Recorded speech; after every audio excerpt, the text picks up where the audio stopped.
Sometimes those who raise a warning voice are dismissed as judgmental.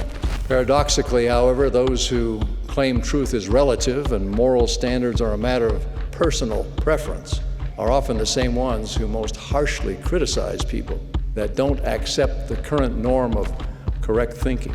One writer referred to this as the shame culture. In a guilt culture, you know you're good or bad by what your conscience feels. In a shame culture, you know you're good or bad by what your community says about you, by whether it honors or excludes you. In the shame culture, moral life is not built on the continuum of right and wrong. It's built on the continuum of exclusion and inclusion.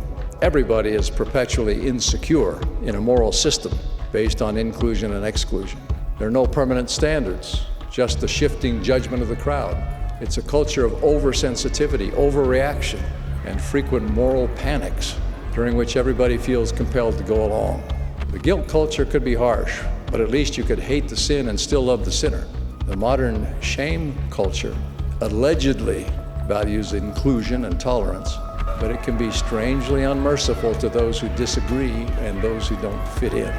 Contrasted to this is the rock of our Redeemer, a stable and permanent foundation of justice and virtue.